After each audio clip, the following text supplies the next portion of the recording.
Bikers mock a heavy-set farmer at the market, unaware he's a retired Delta Force commander.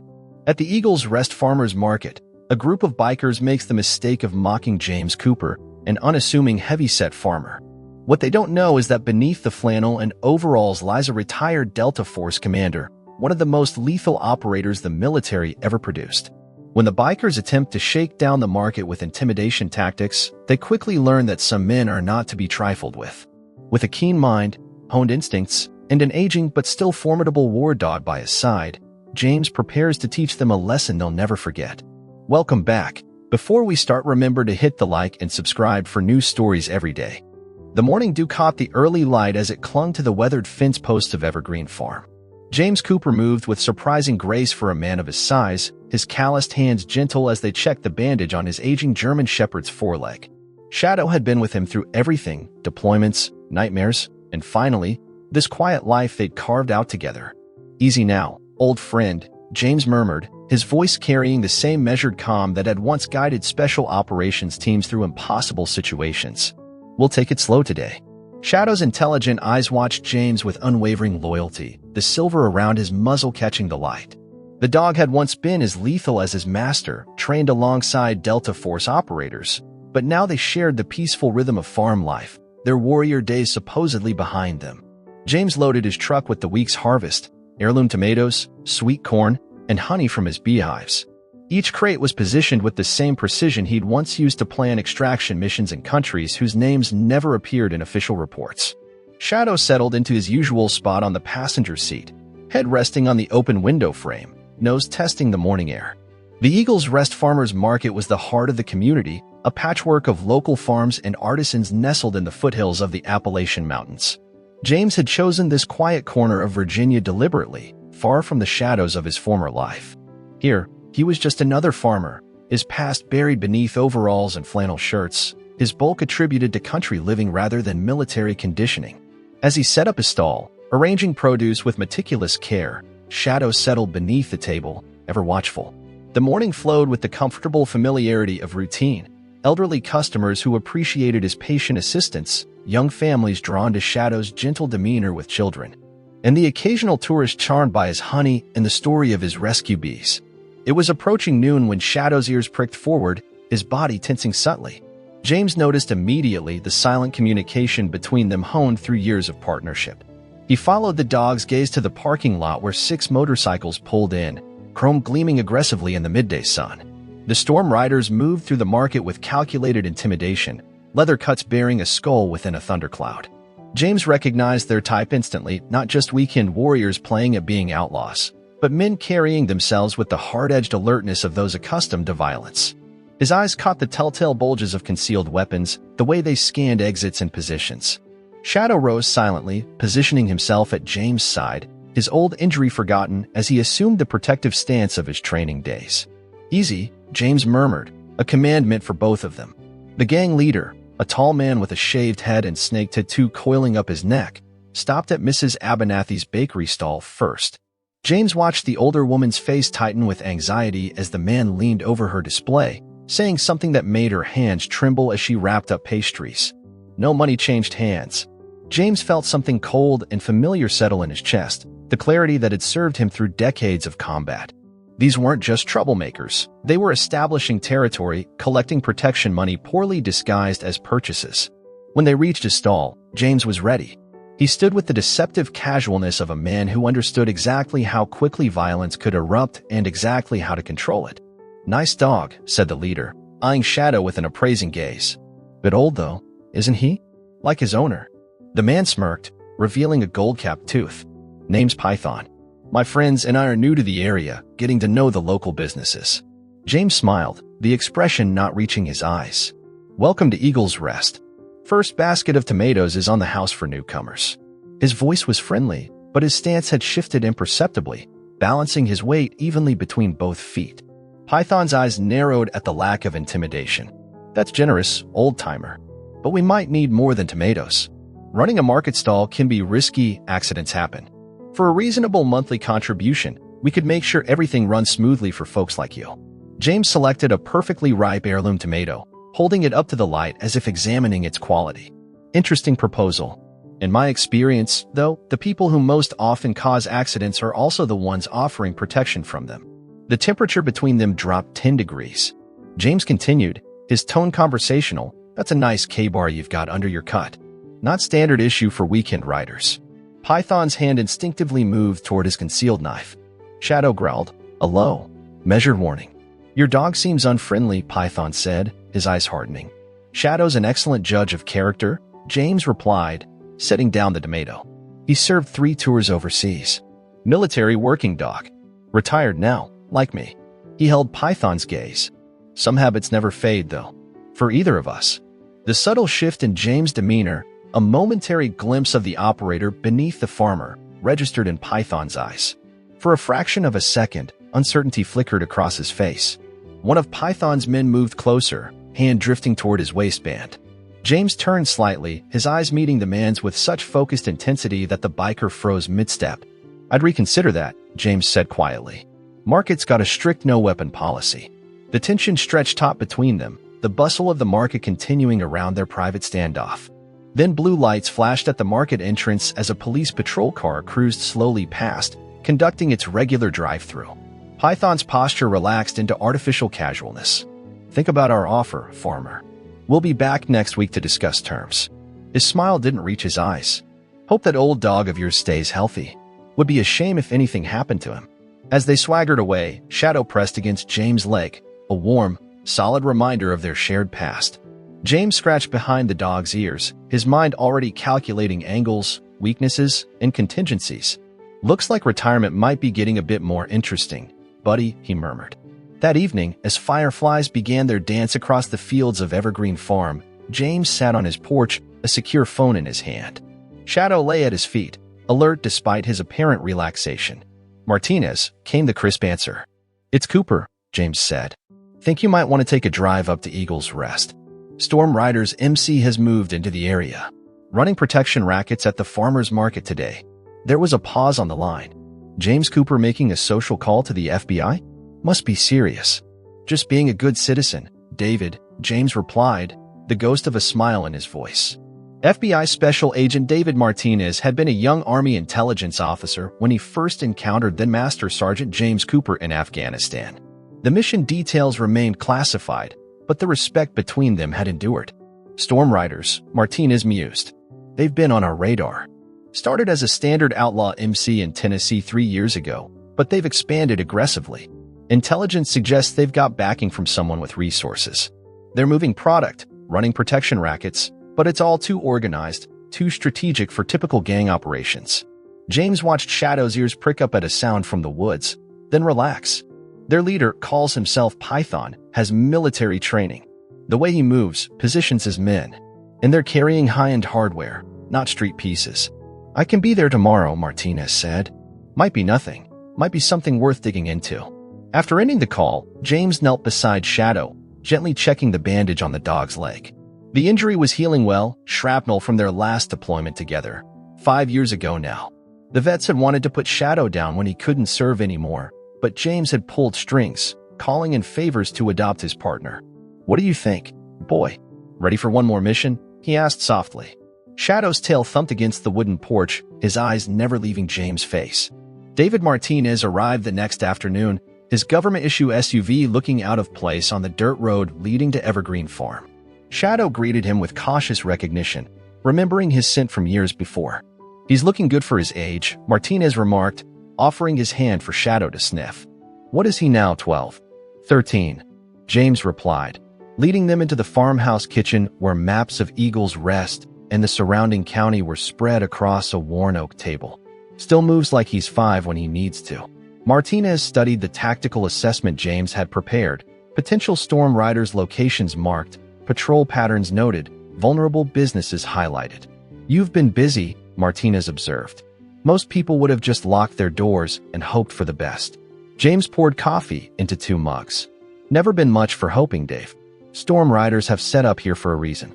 Town's small enough to control, positioned near major highways for distribution, but remote enough to operate without much scrutiny. Martinez nodded. We've been tracking them for months. They've established similar operations in 3 other small towns across the Appalachian region. Always the same pattern. Move in, establish protection rackets, then gradually take over legitimate businesses for laundering and distribution. But you're more interested in who's backing them, James stated rather than asked. Martinez's expression tightened. Someone's using them as a test case. Training them, equipping them, teaching them military-style organization. We've never seen an MC transform this quickly from standard criminals to a paramilitary operation. Shadow had settled between them, his head resting on his paws, but his eyes alert, moving between the two men as they spoke. I had a feeling you might say that, James said, retrieving a folder from a drawer. Which is why I've been watching them. He spread photographs across the table, storm riders meeting with men in expensive suits, crates being unloaded at night, training exercises in a remote quarry. Martinez whistled low. How did you get these? James smiled slightly. Old habits. Shadow and I still enjoy the occasional hike through the woods. For the next hour, they developed a plan. The FBI had jurisdiction but lacked the local knowledge and manpower for comprehensive surveillance. James had the skills and positioning to gather intelligence, but no official standing. I'm not asking you to engage, Martinez emphasized. Just observation. If they're being backed by who we suspect, this goes beyond local criminals. James looked down at Shadow, who had risen and was pressing against his leg, sensing the shift in energy. Who do you suspect? Martinez hesitated, then said, Ever hear of General Marcus Roberts? James' expression hardened. We crossed paths. Pakistan, 2010. He was running black ops with questionable oversight. Rumor was he got forced into retirement after some operational decisions that crossed lines. He's resurfaced as CEO of Sovereign Strategic Solutions. On paper, they're a private military contractor. In reality, they're building something that looks more like a domestic paramilitary force. We think the Storm Riders are one of several criminal organizations they're transforming into deniable assets. James absently stroked Shadow's head, feeling the subtle ridge of scar tissue beneath the fur. Roberts always was fond of proxy forces. Less accountability that way. As Martinez prepared to leave, he paused at the door. James, this isn't Afghanistan or Syria. If Roberts is behind this, he's got political connections, private funding. Be careful. James nodded, Shadow alert at his side. We always are. The following week brought storm clouds gathering over Eagle's Rest, both literally and figuratively. James observed the Storm Riders establishing their presence. 2 members stationed permanently at the local bar, others conducting regular patrols through town, approaching business owners with their protection offers. At the Saturday market, Python returned with 4 of his men, making their way systematically through the stalls. When they reached James, the atmosphere tensed. Shadow, positioned strategically beneath the table, was invisible to casual observers, but perfectly placed to lunge if needed. Thought about our offer, farmer? Python asked, picking up an apple and polishing it against his leather cut. I have, James replied amiably. I've got a counterproposal. You and your men leave the market alone. Focus your business ventures elsewhere, and everyone stays healthy. Python's smile turned cold. Brave words for an old man selling vegetables. He bit into the apple, juice running down his chin. Let me be clearer. Starting next week, you pay us 20% of your take, or accidents will happen. James maintained his calm expression. That apple's on the house. But it's the last free thing you'll get from anyone here. Python leaned closer, lowering his voice. You've got no idea who you're dealing with, old man. We're not some local gang. We've got backing you can't imagine. That's the problem with youth, James replied, his voice equally quiet. Always assuming age means ignorance. I know exactly who I'm dealing with, Python, or should I use your real name? Staff Sergeant Michael Devlin, dishonorable discharge, 75th Rangers, 2018. The color drained from Python's face. General Roberts should screen his recruits more carefully, James continued. Tell him James Cooper sends his regards. Python's shock quickly morphed to rage. He grabbed James by the shirt front, pulling him half across the table. Who the hell are you? Before James could respond, Shadow erupted from beneath the table, a gray blur of teeth and focused aggression. He didn't bite, but positioned himself between the men, his growl reverberating with the unmistakable promise of violence. Market-goers froze, attention drawn to the confrontation. Python released James and stepped back, hand moving toward his concealed weapon. I wouldn't, James advised calmly. Shadow has 2 confirmed kills from our deployment days. His reaction time is still excellent. One of Python's men started forward, but Python held up his hand, stopping him. His eyes never left James. This isn't over, he said, voice tight with controlled fury. You've just made the biggest mistake of your life. As they backed away, James scratched Shadow behind the ears. Good boy, he murmured. Perfect timing, as always. That night, James called Martinez. They'll make a move soon, he reported. I forced their hand, made it personal. Python, real name Michael Devlin, has a history with the 75th. Dishonorable discharge suggests impulse control issues, which we can use. James, Martinez's voice carried warning. This wasn't the plan. You were supposed to observe, not engage. Plans change based on field conditions, James replied, the echo of countless mission briefings in his tone. They were already targeting me. This way, we control the timeline. After a moment of silence, Martinez sighed. What do you need? Access to sovereign strategic solutions communication networks would be useful, and maybe keep a tactical team on standby. I'll see what I can do. But James, be careful. Roberts isn't just some warlord in a failed state. He's connected, protected. James looked down at Shadow, who rested his chin on James' knee, eyes watching his master's face with complete trust. So am I. The attack came 3 nights later, during a thunderstorm that rolled across the mountains with dramatic intensity. Shadow woke James seconds before the first alarm sensor triggered, a silent alert on his phone showing movement at the edge of his property. Right on schedule, James murmured, already dressed and ready. He checked Shadow's protective vest, securing it with practiced movements. The dog stood perfectly still, muscle memory from hundreds of similar preparations over the years. Command center only, James instructed firmly, pointing to the reinforced basement room. Shadow's ears flattened in obvious disagreement. Non-negotiable, partner. Your leg won't hold up in direct action. The reluctance in Shadow's movements was evident as he descended the stairs, but his training held.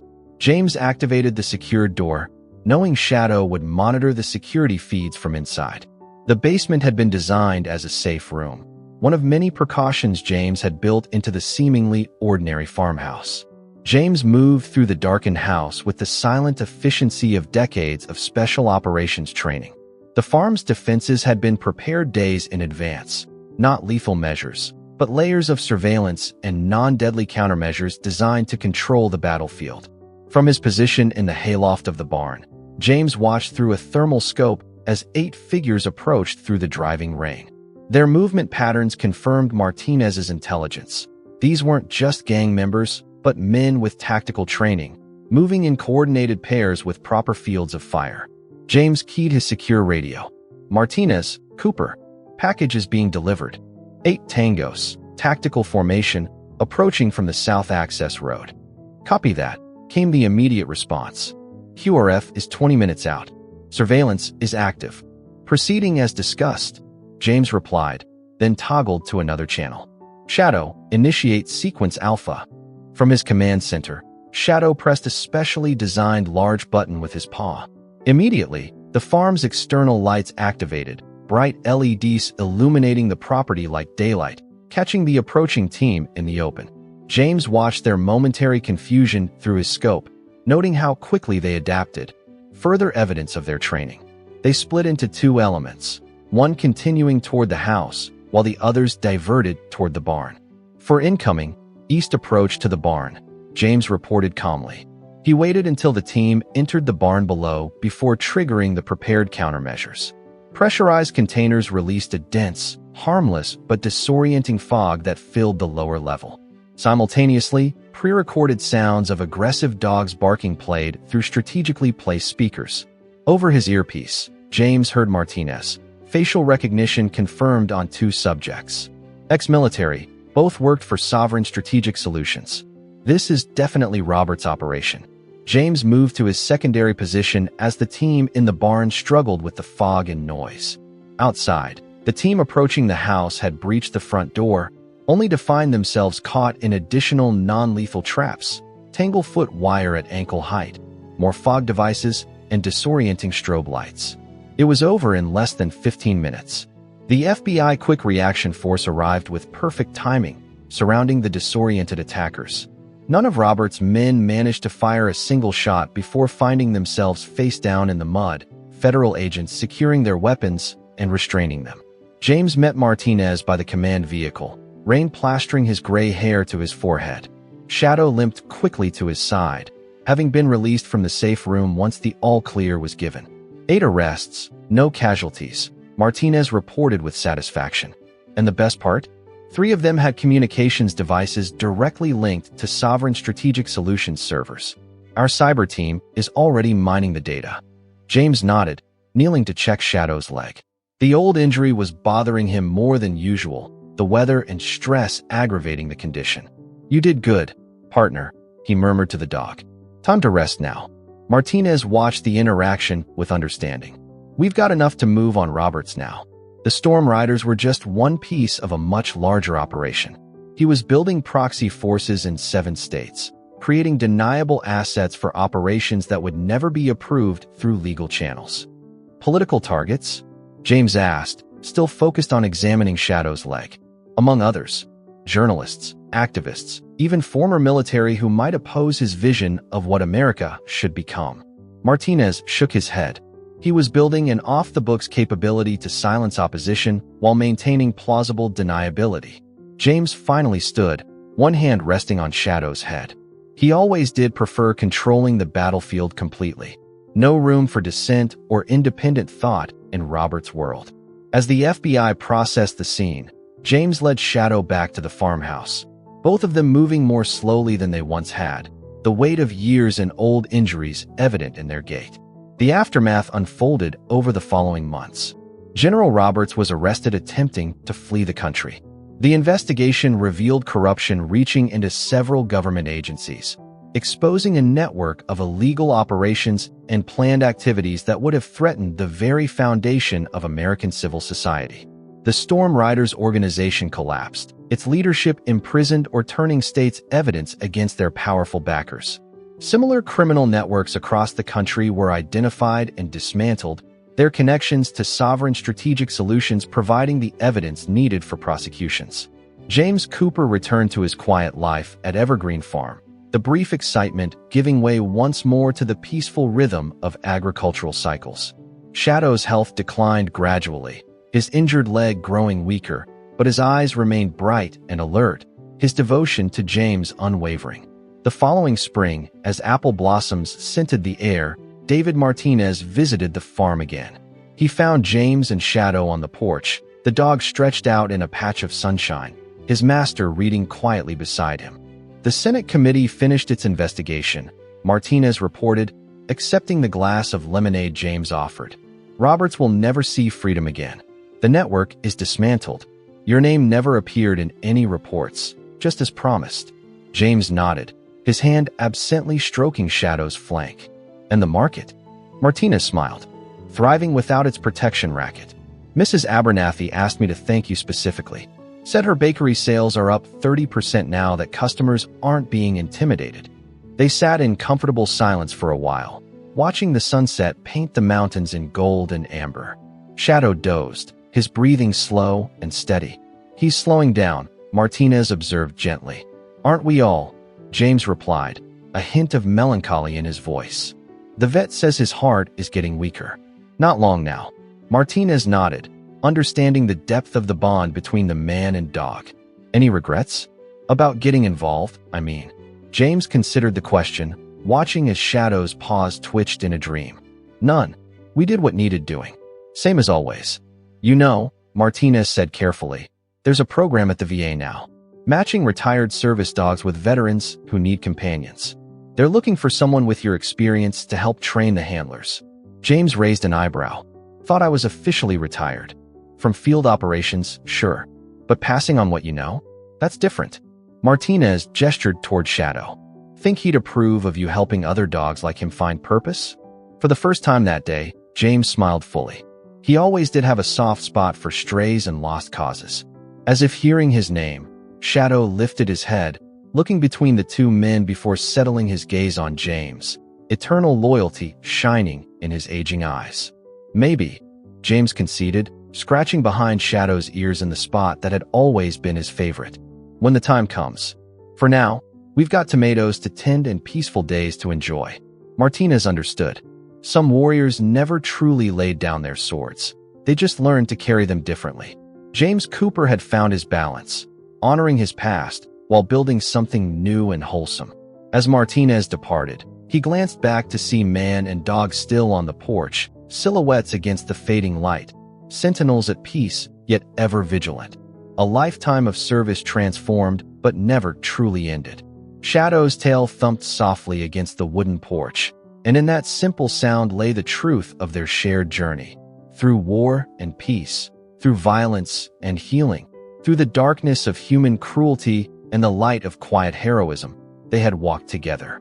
And whatever time remained to them would be walked the same way, side by side, undefeated by time or adversity, their bond a testament to the finest qualities of both species. In the gentle rhythm of farm life, they had found not an ending but a new mission, one measured not in objectives achieved or enemies defeated, but in moments of connection, in quiet acts of protection, and in the enduring legacy of those who stand against darkness, whatever form it may take.